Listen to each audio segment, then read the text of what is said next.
Good morning, everybody. It is Tuesday. It is August something, 10th maybe? We're going to go with 10th. I'm going to go with 10th. You can go with whatever you want. And I'm here in the living room. I'm in the living room. Bee-Boo's in the kitchen. And the kittens are all over. Um, Now, I put the fence up this time actually to keep the faculty out. They're all still out around the house, especially Maggie has been in this area all morning. And Bibu has seen Maggie a few times and didn't have any reaction yet. Bibu's starting to look a little bit more cautious right now than she was a few minutes ago, so I'm hoping I'm not pushing my luck too much. But so far, I'm really liking how Bebop is doing this morning and how she's not reacting negatively to the faculty yet.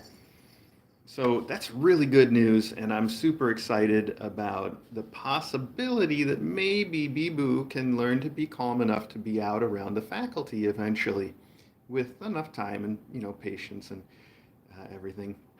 So this is the second full plate of food that Bibu is eating. She was eating some of it just before I started. They cleared off that first plate of food within an hour this morning. Just cleared it, and I've been using more cans of food. I don't remember if it was like 9 cans, something like that. Bibu still just eats a ton. So we're taking her to the vet on Thursday to see what's going on, if anything, or if she just eats a lot because that's how she is. We'll find out. I'll say her activity and her poops and everything else seems normal. So, if it was just the fact that she ate a ton, I'd feel like, there wasn't even anything to be concerned about. And there's probably not. So that's what it is. I do want to talk to all of you guys about Acro for a few minutes, but I'm going to save that for the end. It's mostly good news. And so I don't want anybody to think that there's anything sad going on, but I can just imagine that some folks would rather skip talk about, cats with some medical issues. So I'm going to save that for the end, and we'll talk about him then. And the reason I'm doing that is so people that don't want to hear about it can tune out or turn their sound off at the end. I would do it now and say, skip ahead or something, but that's hard to do when you're watching live, isn't it? So yeah, we have power again. That's one of the best things about today. The power came back on yesterday. I took a shower. I started cleaning. There is so much more to do. We've really got a backlog of laundry and vacuuming and just all of the stuff that I try to keep on top of. I am way behind on at the moment. Yeah, that's going to be most of my day is taking care of all of that stuff. What else can I tell you that is news-wise?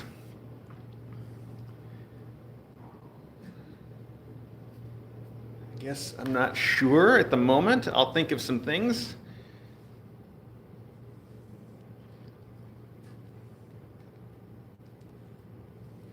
Oh yeah, the new mom. That's worth talking about. She's so great. We have to go up and see her, okay?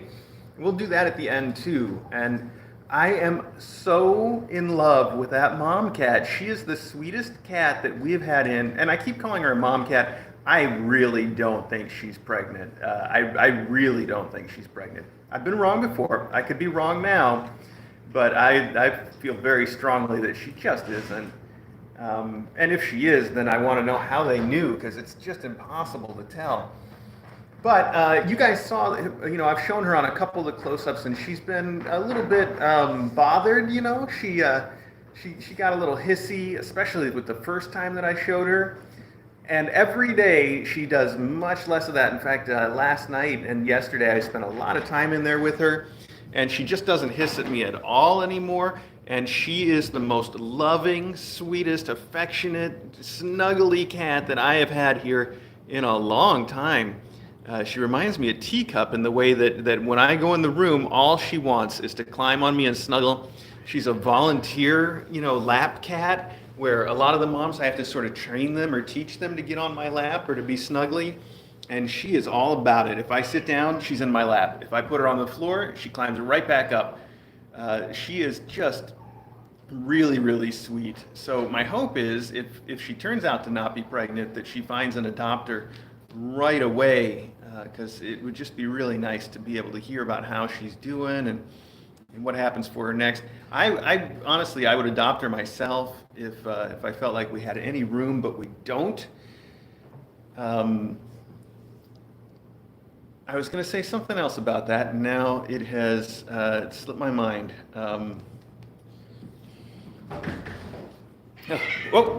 Hey, Bibu's a little on edge, probably because the doors are open. So when the cats just ran into her, she gave them a, whoa. Ah, ah, ah, ah. Well, that's what we were waiting for. I think she just scared Maggie away. As long as she didn't go out the fence, though, she's just protecting her territory. Yeah, that's what we expected. It's good to know that you quit when they run away, though. That's better than some moms. Now she's all like bothered, and she's gonna start freaking out about her kids and everything else for her. So that's fine. She wants to protect her kids, and she can't see. See, that was just one of her kids, but she just heard the noise at the door, and she assumed. So that happens a lot. But I'll tell you this: she knows how to pull her punches with her kids, and that brings up another good point. Which is, I know a lot of people have seen her sort of correcting her kids lately, and a lot like you just saw, but more deliberate, where she can see the kid and she knows it is her kid, and she'll, push them away or give them a bat or growl at them, and that's real normal. She is doing, she's doing that, for various reasons, most of which is just that she's done with them nursing most of the time. Or she doesn't want them to play with her too hard. They need to learn that. And she's teaching those lessons, and she's doing it like a mom cat does it, and she's being actually pretty good to them. So it is all part of weaning. It's all part of being a normal mom. And I think that she really does, it helps develop better kittens, because if you have a kitten that doesn't get any of that from their mom, they can grow up to be like Custard, where they bully other cats, and it's not because they're a bully, but because nobody's ever been able to correct them in a way they can understand. Where they learn what a boundary is, and when a cat makes a growly noise at you, you need to back off then, and not push your luck. And so I think that what she's doing is raising her cats in a way that is very, very good for them. And like I said, she's not too rough with them. I know sometimes it looks really rough. I know it does. But we've seen that with a million mom cats, and we know where the limit's at. Just think back to Brooke and Pebble, where, at first, the way that Brooke was treating her seemed like normal correction, but when it got to be more than that, we separated them. So we know exactly how that works, and so far, all of her corrections are well made. She's even that way correcting other cats, like you just saw. We've had mom cats where if they saw Maggie at the gate like that, they wouldn't just run up and hit the gate and then wait for Maggie to run away. They would be over that gate and chase Maggie all the way through the house with everything they had and corner her and hit her. And, then when I reach in to break them up, they'd be going full force and scratch or bite me just because they didn't want to quit. And not because they were trying to scratch or bite me, because I put myself in the way, and they're just like that. So Bibu is not like that. She knows how to give a correction, and then she knows how to stop giving that correction once the lesson has been received. So my whole point is that I think Bibu knows exactly what she's doing, and I don't think any of it's out of line yet. And I do know, though, that sometimes it can be a little hard to see, especially when it's directed at one of her kittens that she's trying to teach to back off. I know it can be a little hard to watch, but just you guys got to take my word for this, that we do keep an eye on it. And if it actually gets to be too much, we'll separate her from the kids. We've done it before, like I said, for Pebble and Brooke, that happened. I think that's the only time it's ever happened, actually. Most mom cats don't go that far with their kittens, but Brooke was really having it. So, yeah. Oh, speaking of Brooke, I guess her doctor's there. I hope she's doing well. she turned out to be a real sweet cat in the end. It just took a lot of time for us to figure her out. So that brings me back to figuring out mom cats and the new one that is here that we still haven't named yet, and how amazingly sweet she is. And again, she came in that first day. I was, I was a little scared of her actually, and she would hiss at me, and she did take a swipe, and she would sort of bite at me, but again, she knew how to pull her punches. Like when she would hit me with her paw, she wouldn't use her claws, and when she would grab me with her mouth, she wouldn't bite. She was just doing a little bit of a warning. Like she'd just put her teeth on me and be like, "Back off." And she'd be so quick about it that it scared me a little. And I don't know her yet, and she doesn't know me yet, so we don't know what the limits are. And like I was saying, I went through that with several other mom cats. That's a very normal thing when a mom cat comes in and she doesn't know you and you don't know her, and she's trying to tell you to back off a little bit.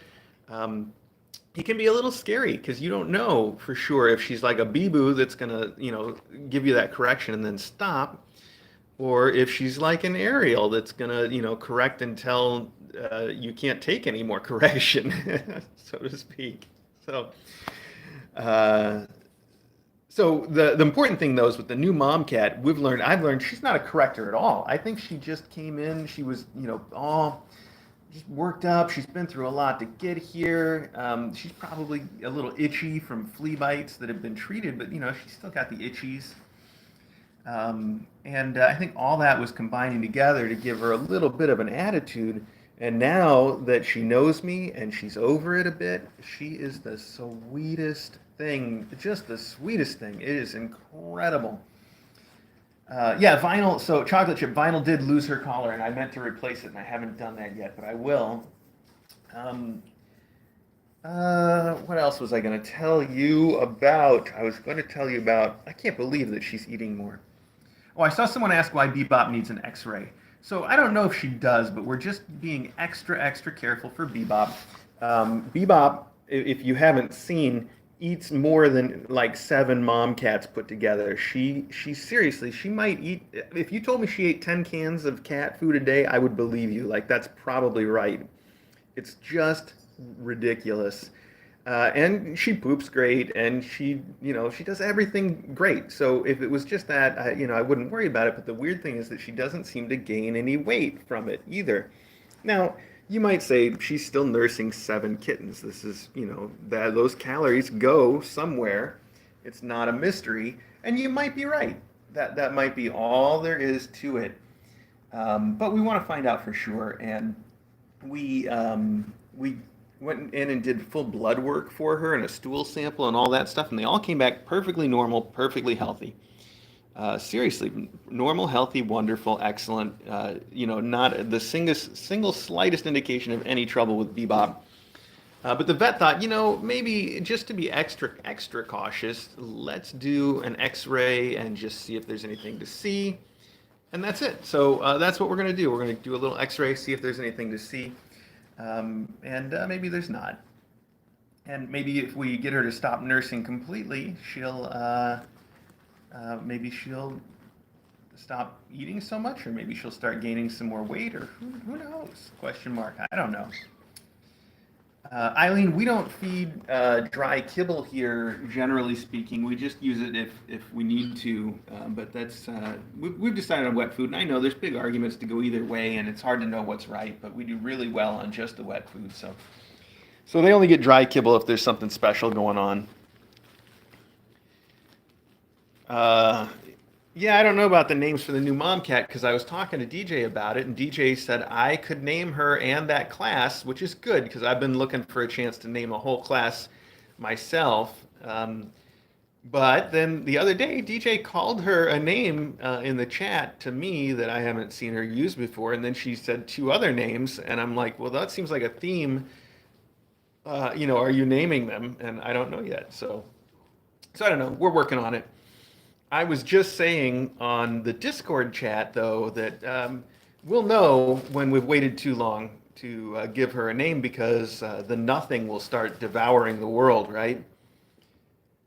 So yeah, we'll watch out for that. If the world starts falling apart, physically, um, look out for rock giants and yeah, that whole thing. That's a reference to an old movie, folks. Some of you, I realize now that movie's very old. Wow. But Tornado gets it.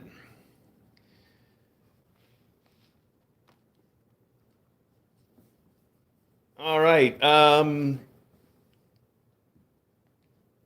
Where was I? I feel like I was saying something else. I don't know where I was, but because almost all these kids are in here right now, while I'm talking to you, I'm going to close the doors. That way, when I go upstairs, we don't have another Maggie incident while I'm not here to watch. So let's start there. Let's get up. Let's close the doors a little bit.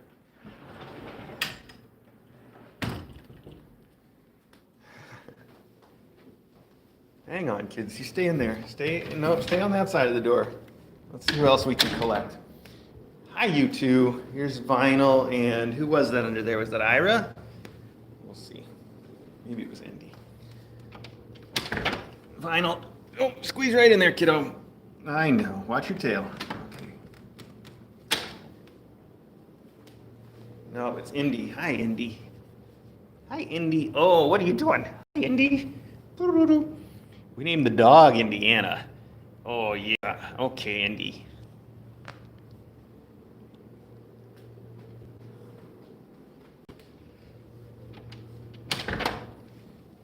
Head on in there, Indy. Watch out for boulders. All right, how many kittens do we have in there? 1, 2, 3, 4, 5, 6, 7. Okay, that's everybody. Good. And their mom. Well, let's take that chance to go upstairs and see our new mom then. As long as I'm going the long way. Hi, Maggie. You're right out here, just waiting for your chance, aren't you?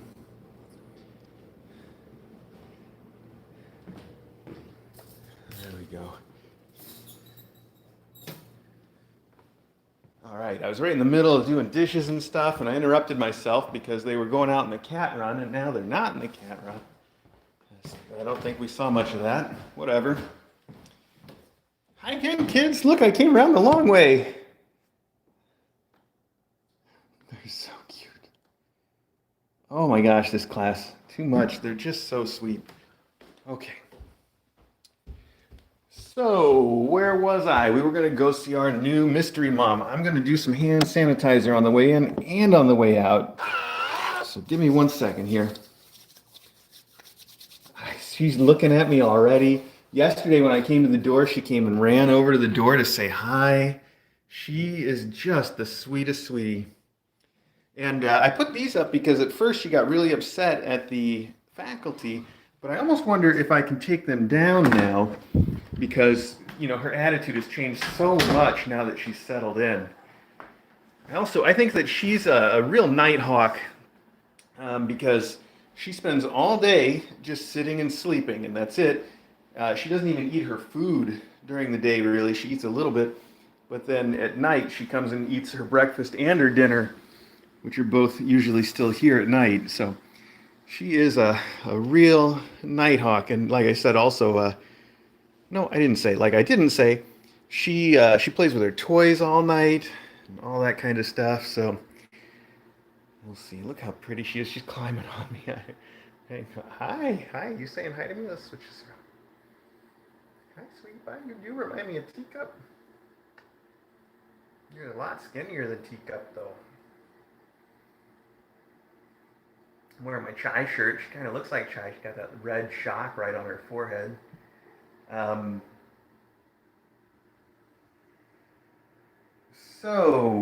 What I can tell you about her is, like I said, I don't think she's pregnant.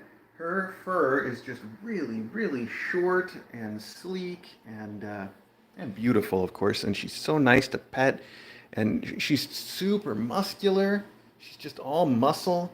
She's got a good weight to her, but it's like a real normal, healthy weight. It's not like a pregnant mom weight. She has just no, extra anything. She's lean, but she's not skinny. And she's strong. And she is super crazy sweet. Just the biggest snuggler. And she rolls over and she wants me to pet her belly. And at first, I would pet her belly and she'd bite me, like she does with her teeth a little bit, not to hurt, but just to be like, stop it. But now she's just like, yeah, rub my belly, do all the things. That first day, DJ thought that she saw a sore on her leg, so I kept trying to see it. And every time I'd go to touch her leg, she'd hiss at me and take a swipe. Now she doesn't care at all. I can play with her feet. It's only been a couple days, so she just came right around. Hang on, I'm trying to. There we go. Every time I switch the camera, she switches which way she's gonna go. Hi, sweet boo. Yeah. You are gonna need a good name. I don't know what it'll be. She's so pretty too. I can't wait to take pictures of her because she's not just like a tortie or like a calico, I guess, because she's got these stripes and such bold stripes that are even in the orange. So people have been saying she's like half calico and half tabby, which I guess could be right. And people, like Megalina's saying, some people call them tabacos or calibes. And I mean, you can call her what you want, but she's just got some beautiful, unique colors and markings. And I can't wait to break out the camera and take some pictures of her. Her belly is really cute too. Maybe if we're lucky, she'll roll over and we'll get a chance to see it here. She normally does that after I've been petting her for a minute. She wants to just get super snuggly. You see a little bit there. And you can see what I'm talking about, her being just all lean muscle. She's just muscle cat. And that's why I find it hard to believe she's pregnant. She's just, yeah, she's no belly there at all. There's hardly even a primordial pouch. She's just so muscled. She's got a little bit here in the back, but that little waddle that hangs down on most cats, and when they run, it shakes back and forth. Smokey's that way a lot. Like Smokey's got a big one, and when she runs, you can see it swing back and forth under her like a giant udder or something. It's real funny. Super cute.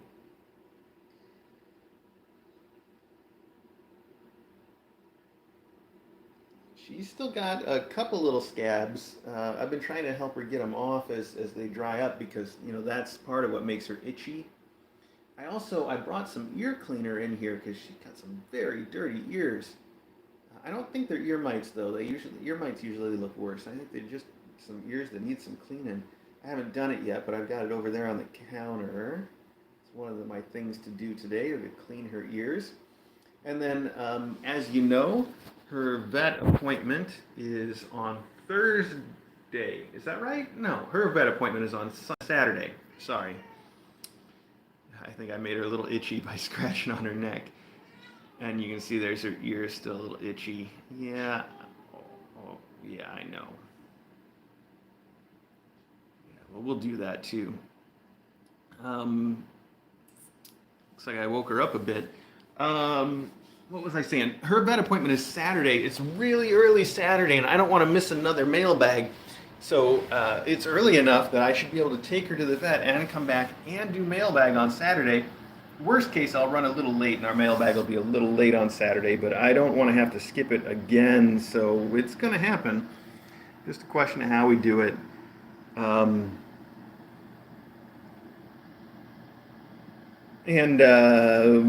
What else? I guess not too much else. So let me talk to you guys about Acro. And like I said again, it's good news about Acro. But I want to tell you, and you have to believe me that this is good news, because part of what I'm going to say is going to sound a little scary. But it's actually, like I said, it's really good news. So if you don't want to hear me talk about Acro and the health of one of our cats, turn off your volume now. We're not going to go in there and see him. Just turn off your sound. You can keep watching cats and just not listen to me, and that's fine. And that's all we're going to talk about for the rest of this segment. So feel free to do that now if you don't want to hear about him. And suffice it to say, it's good news. So, for those of you who are still listening to me talk about Acro, he, as you know, so a quick history, he started having some trouble walking, and and he started losing some weight, and we took him to our vet, and our vet recommended that we take him to a specialist, a neurologist, which we did at a place called Guardian Vet in New York. And they recommended further testing, including an MRI and an ultrasound and a biopsy. And they were trying to figure out at that point whether it was lymphoma, which is, a type of cancer, or whether it was something else, like irritable bowel syndrome was our biggest second, option there, right? Yes, meow. Um, so they did all these tests, and I don't have to tell you, it's very, very expensive stuff. And we consulted with 3 or 4 of the doctors there at that big hospital. And they sent a tissue sample that they got from him, a biopsy. They sent it out to a lab, their lab. And the lab guy wrote back and he said, this is definitely not lymphoma. It's definitely irritable bowel syndrome. And we started treating for that. And I'm leaving a whole bunch out because we were really not happy with Guardian's doctors or the way they communicated with us or any of that kind of stuff. But that's neither here nor there. Well, our doctor, well, first off, so we started treating him for IBS, and we started, going down that path and making sure that we were on top of everything for him. And he wasn't getting a lot better. He was holding steady. He wasn't getting a lot worse. He wasn't getting a lot better. And we also felt like, oh, she's making little noises. Are you going to keep making noises? That was too cute. We also felt like the symptoms just, it wasn't like a great explanation. And our doctor, Dr. Katz, really thought something was weird because she said, look, we got the report from this lab, and the guy at the lab says this is definitely not lymphoma. She says they never say that. I've never sent a report to a lab and had a doctor be like, oh yeah, it's definitely not lymphoma. Like, that's not the way they talk.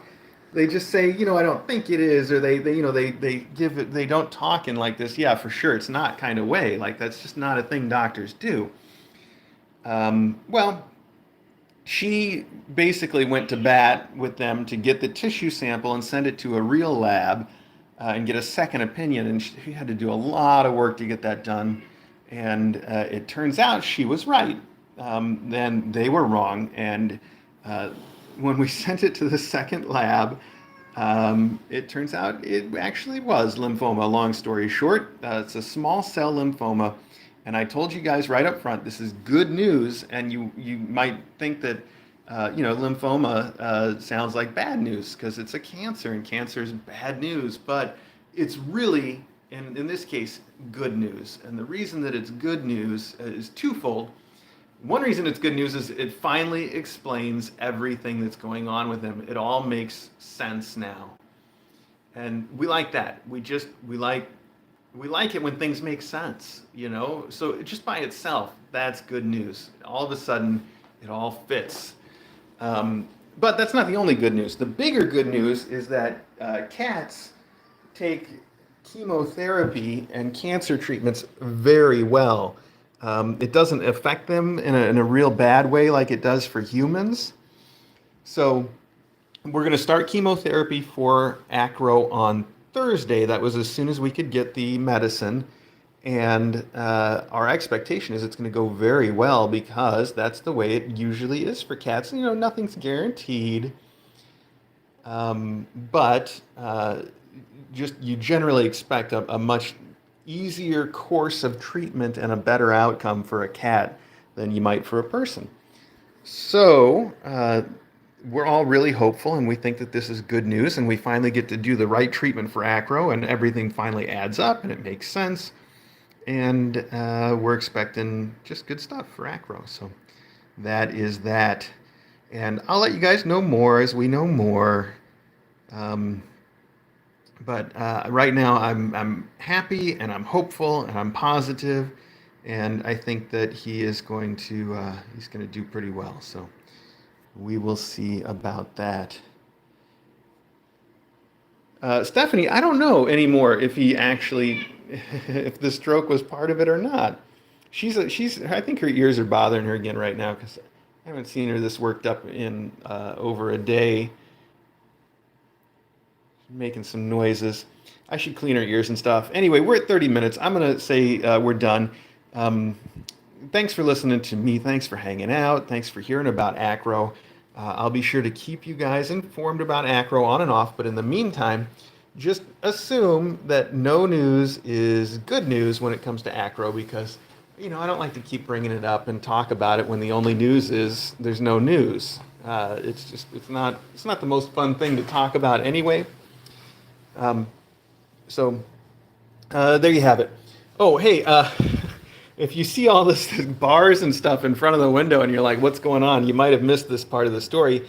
The first night that she was here, I opened her window just a crack. We only ever open the windows a tiny bit because I don't trust screens and windows. I don't think we've ever had a problem with a screen in a window, but someday we will, and I just want to avoid it. I don't trust it. So we only open the windows a tiny bit so the cats can't go out there and get in the screens. Well, she did something that no other mom cat has ever done, and that is she got herself wedged in the crack and pushed the window open more and then went out in between the window and the screen. Never had anybody do that. So I came and I put in the baby gate, this big white baby gate. I thought, here, that will keep her. Now we can have her window open. We'll have the baby gate up, and it turns out, you can probably guess, she can easily fit between these bars. So she squeezed herself through there, back out into the window again, and that was also not cool. So I came back in with this chicken wire from the cat run, leftover chicken wire, and I zip tied it to the baby gate here and in various other places, so it's nice and tight. And so far now, I am winning. I won that battle. We'll see if the war is over yet. But now I can open her window, and she can have a breeze, and she can't go out. So that works pretty well. I'm not going to open the window right now, though, because it's super hot out today. We don't need that. That's why her curtains are drawn, too. Although it's nice that we finally have air conditioning back in the whole house. It's nice and cool in here. It feels great to me. Hi, sweetheart. Oh, she's so sweet. Okay. All right. I said I was done. I'm done. We'll talk more about her later on. We'll talk more about everybody later on and the kittens and even Acro eventually. So thank you guys so much for joining and listening to me talk. And if you want to keep watching this little unnamed sweetheart, or if you want to watch the kittens that are downstairs, all you have to do is tune into the regular Kitten Academy live stream, which is now that we have power going strong.